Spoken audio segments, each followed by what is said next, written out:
Assalamualaikum warahmatullahi wabarakatuh. Alhamdulillah wa syukurillah.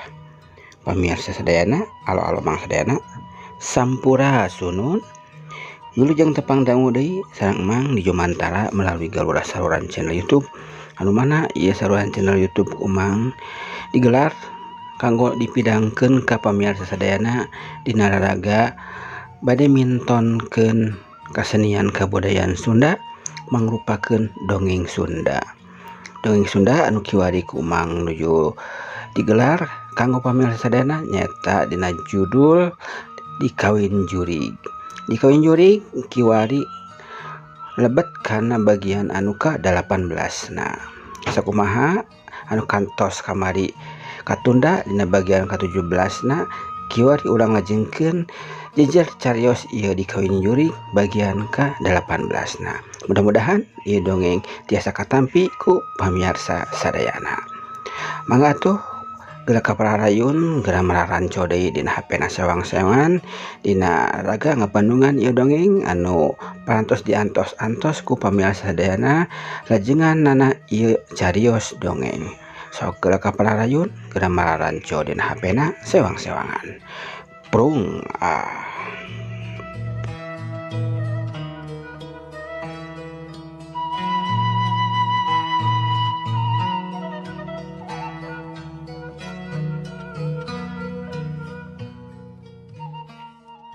Kocap di hiji pasantren anu di kasepuhan ku hiji sepuh linuhung anu jembar ku pangarti pinuh ku pangabisa pinter tur wijaksana anu katelah wastana Mama Ajengan Nurjati Alam anu mukim di tutugan Gunung Papandayan.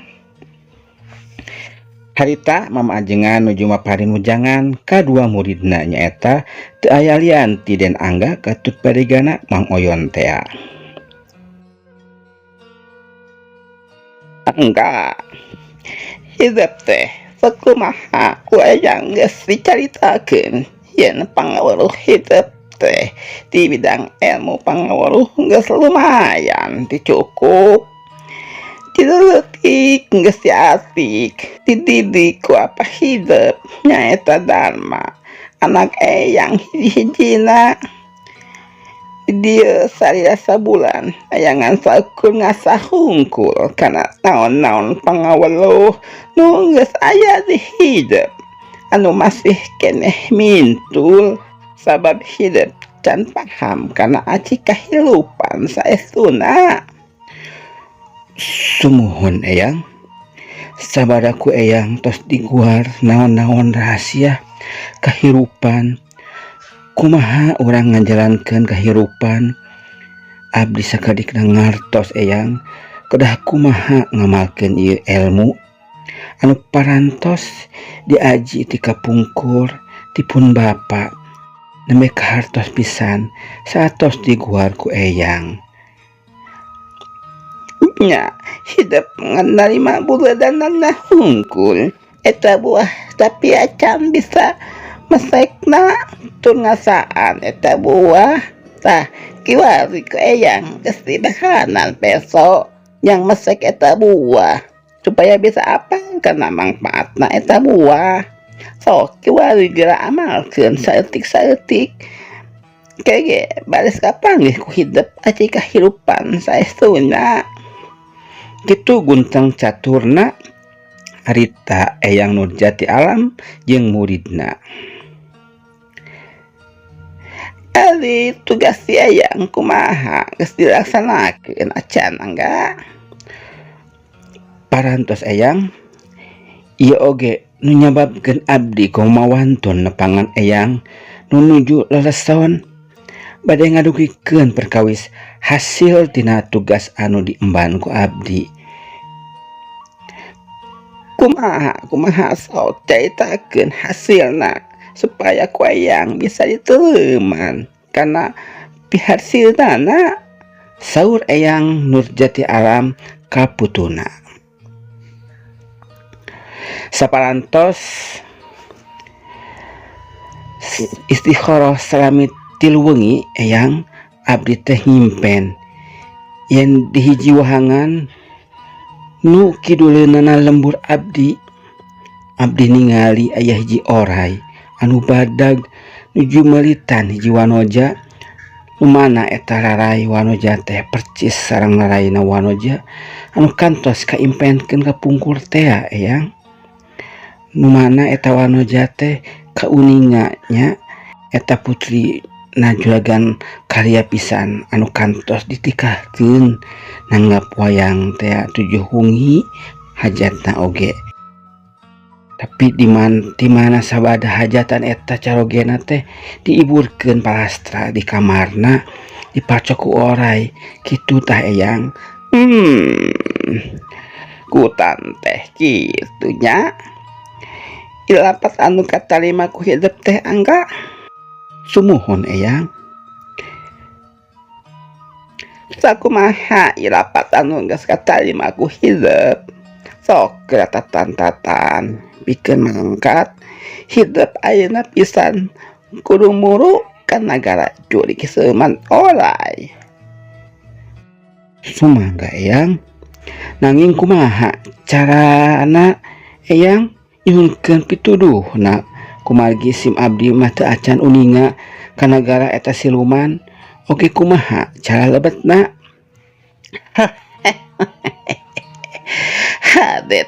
Hade pisan pananya teh anaking incu eyang. Kieu gerah kieu. Ku eyang baris diwaris ilmu gaib yang supaya bisa ngayakinkeun ngayakeun interaksi atau hubungan jeung alam gaib. Legepkeun ku hidup nu talatennya saur eyang Nurjati Alam kaputuna anu sekaligus muridna teh geus kitu mah paraha kueh eyang Jati Alam teh ngawujangkeun ilmu kanggo berhubungan sareng dunia gaib. Tur ilmu kumaha carana pikeun merangan bangsa siluman anu ingkar kana katangtuan anu geus ditangtukeun tur wani ngaganggu ka bangsaning manusia. Prawargi sadayana eyang Nurjati Alam teh eyang Nurjati Alam teh maparin ujangan ka ingkang putuna nyaeta Angga teh. Angga negepkeun ku hidupnya rupiah kahirupan manusia anu aya pakuat pakaitna jeung alam gaib. Ku hidup manusia teh makhluk anu dimuliakeun kudu kapaham ku hidupnya. Manusia dimuliakeun ku pangeran anu mureng alam ngaleuwihan ti kamuliaan makhluk ciptaan anu sejenna saperti malaikat, jin, hewan, tur sajabana anu aya di alam dunia ieu. Tapi derajat kemuliaan manusia eta teh bisa cicing di jalma anu taat bakti ka pangeran. Nah taat bakti ka pangeranna jalma anu ngajalankeun anu bakti ka pangeran teh ngajalankeun sarupaning panyaramna oge jalma anu satia ngalaksanakeun parentahna ti pangeranana anu murbang alam nyaeta Gusti Allah Azza wa Jalla salaku anu nyiptakeun urang sadaya anu ngagaduhan wewenang mutlak pikeun ngatur urang sararea anu dina istilah singketna mah takwa.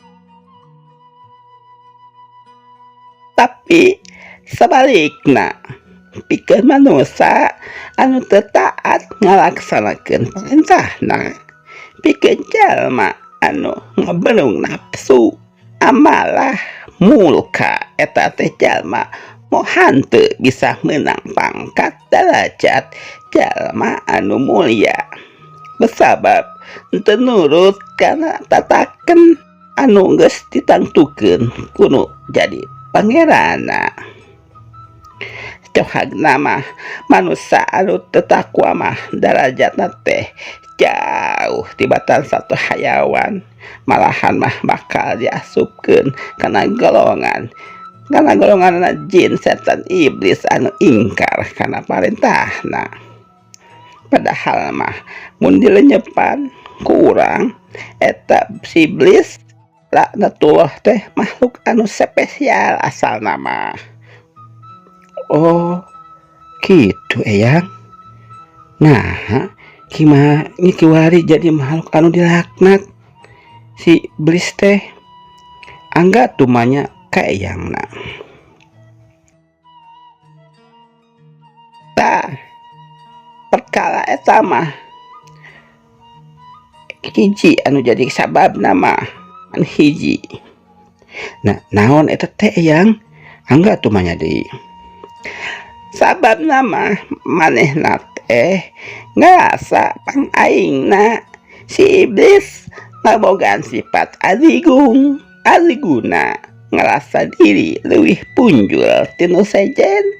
Tah eta kasomongan anu matak mawa cilaka jeung sangsara ka diri mataku utamana mah kudu non nyama sifat anu sombong kitu teh anu matak jadi cilaka jeung sangsara ka dirina. Mata ku urang mah kudu dipahing pisan eta sifat teh.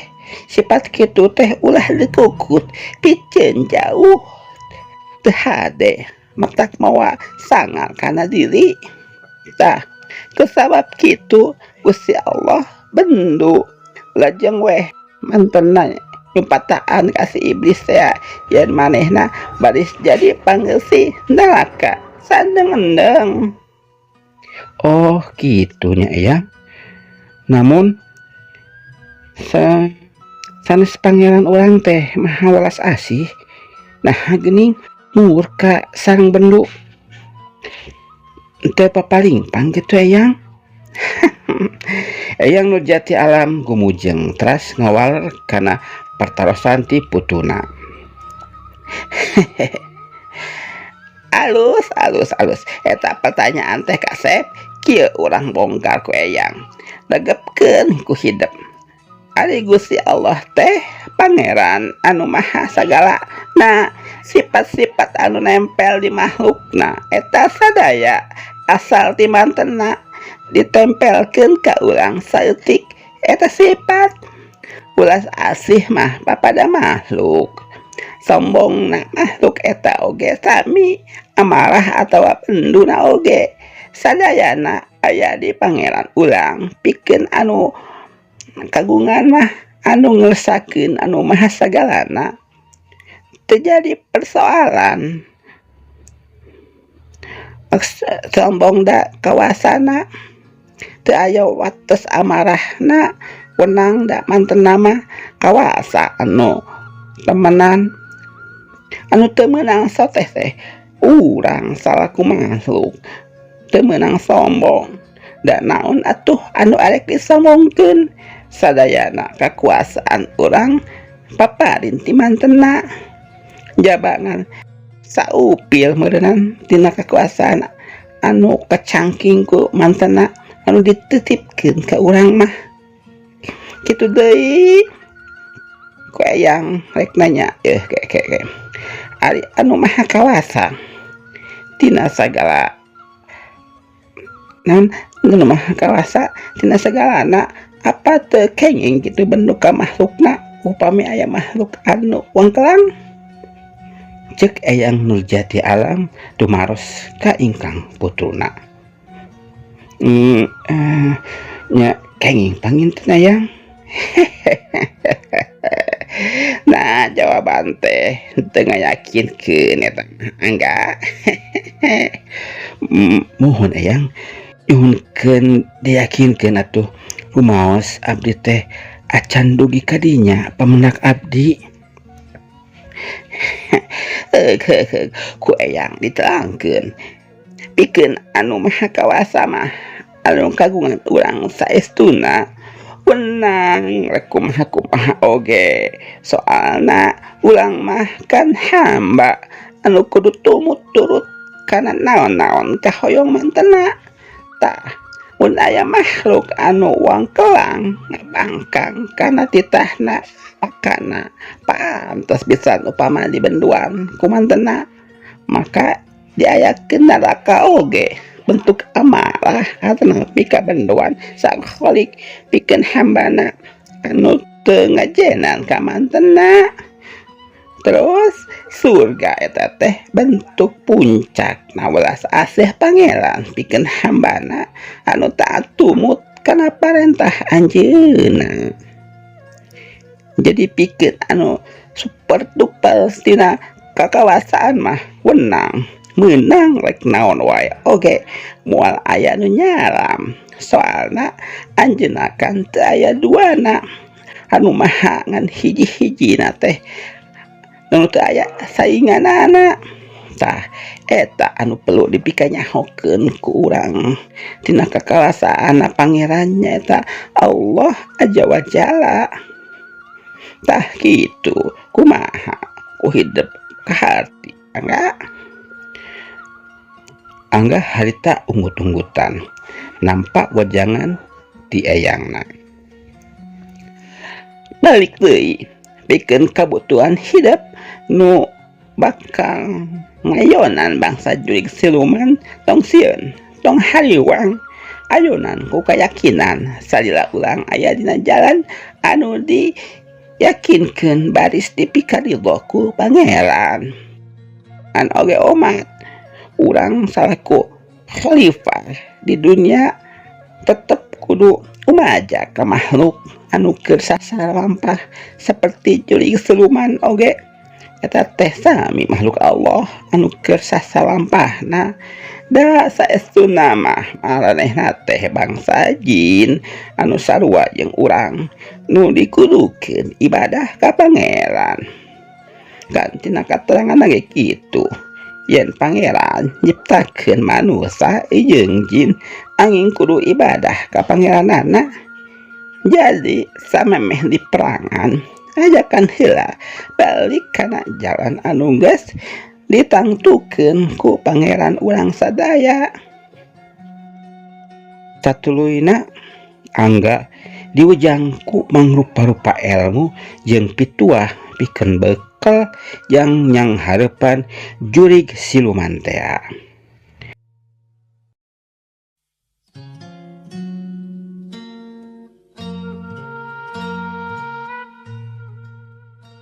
Kiwari urang kocapkeun deui kaayaan lembur panjilkan anu keur sawala ulang sabada gagalna nyatroni ka Talaga Herang tur ilangna Nyi Wulansari anu diboyong ku Raden Kalawaling rea. Harita di bumina Juragan Karya geus kumpul para sesepuh lembur ti dua lembur nyaeta lembur panjileukan jeung lembur panyawangan.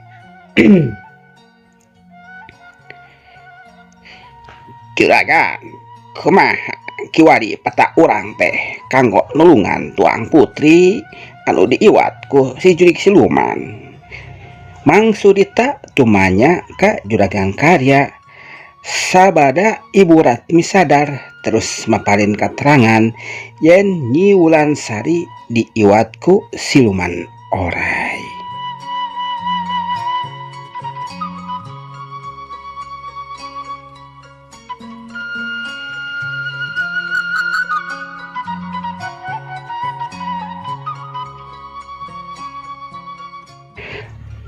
Pamirsa sadayana anu mika cinta mika resepkan acara ieu dongeng anu digelar ku Mang selaku admin di ieu Garuda di ieu channel. Urang cekapkeun heula dongeng anu judulna Dikawin Jurig dina bagian anu ke-18 na urang pajeng urang tunda heula dinten ieu urang pajeng deui insyaallah enjing atau napi pageto. Nah bagian anu ke-18 na sekali deh hapunten lamun ngegelar ieu dongeng anu judulna Dikawin Jurig teh ada lat kitu nya kumargi cacan tiasa ngatur waktosna gitu nya mang teh kumargi ieu dongeng teh ngadadak isalan nama naskah-naskahna disusun kanggo midangkeun ka pamiarsa sadayana gitu. Pamiarsa janten waktosna masih keneh pabeulit gitu sareng kaprayogian mang anu sanesna. Kanggo pamiarsa sadayana sakitun kopi hatur mudah-mudahan aya katampi aya bahan katampi oge aya bahan regepeun atau napi pulungeunana upami aya bahan cariosan atau napi seratan-seratan dina naskah ieu anu lepat eta murni dina kalepatan mang nyarira salaku jalmi anu teu bodo-bodo acan. Tapi lamun aya kararesan atau dina raresna eta mah samata-mata petunjuk di Allah Subhanahu wa taala. Hapunten segala kalepatan mang dina segala rupina mang bari undur diri heula. Insyaallah enjing mudah-mudahan urang tiasa patapang lawuh deui pangprok jongok di Garuda Dia channel dina haraga midangkeun hiburan kasinan Sunda mengupakeun dongeng Sunda. Sakitu kapiatur mang undur diri wabillahi taufiq wal hidayah. Wassalamualaikum warahmatullahi wabarakatuh. Jaga